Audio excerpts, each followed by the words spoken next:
The third session of the Tattersalls Autumn Horses in Training sale saw wildcard entry English King sell for 925,000 guineas, the highest price ever achieved for a colt in training at this sale. The Bjorn Nielsen-owned winner of the Lingfield Derby trial was one of the most eagerly anticipated lots to be catalogued at this year's sale, and it was no surprise to see the market open at 400,000 guineas, with a bidding duel quickly developing between Ted Wout and Armando Duarte, bidding through spotter Richard Botterill. The price quickly crept up to the sale-topping price of 925,000 guineas, with the hammer dropping in favour of Duarte on behalf of Ballymore Stables and agent Paul Moroney, who, although unable to make his regular trip to Tattersalls this year, was overseeing proceedings from his home in Australia. Delighted to secure the horse. It was touch and go. We were pretty much on our last leg, so we expected to pay that sort of money for him. We got our clients around us and we had a budget of 2 million Australian to land the horse down under, and we've come in just about on target.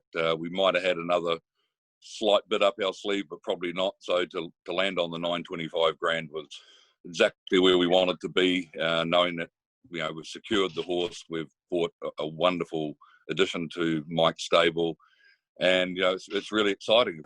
We thought it could be a bit expensive for us, but looking at his form, he's been buying Camelot, and because the form he had here in UK, it suits all the profile to be a top-class horse in Australia.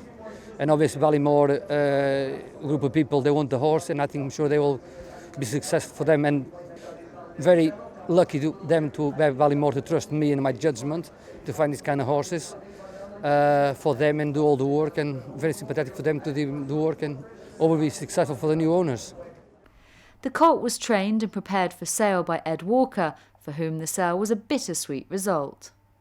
I mean, sad, ultimately. English King's been, he's been great for me and the guys in the yard, and for Bjorn, we've had a lot of fun, a great journey. And yeah, he didn't quite scale the heights that we really hoped after Lingfield. But still, I believe he's a very, very good horse, and at the end of the day, it's a great result. Bjorn puts a huge amount into the game. He's got to take some out every now and again, and he was bought to win the Derby. We came close, and roll on to the next one. Another high-class horse destined to head down under is lot 1100 Bullfinch, who added to Chris Waller Racing's list of 5 purchases at the sale so far, when signed for through agent John Ferguson for 370,000 guineas. The progressive Kodiac colt out of Group 1 Pretty Polly winner Thistlebird was consigned by the Castlebridge consignment as part of the Waddesdon stud dispersal.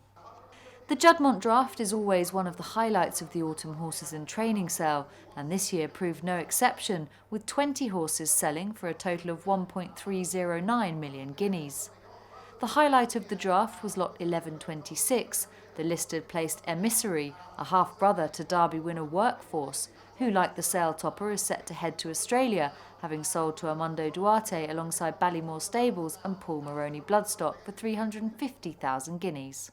He fit the bill, being rated, lightly rated, fit all the routes physically. He was quite a nice horse with plenty more scope to come. He hasn't run many times, and he looks like the boys back in Australia, like the horse. At 350,000, all done and sold at 350. Liz outside, thank you.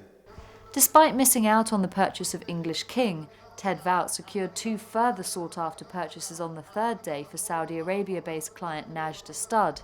Lot 1130, the Juddmonte consigned DEREVO, a Dansili colt who cost 340,000 guineas, saw Wout get the better of underbidder Ed Dunlop, and lot 1052, listed winner Urban Icon, who was consigned by Richard Hannon's East Everley Stables, having been bought as a yearling by Peter and Ross Doyle for 23,000 guineas.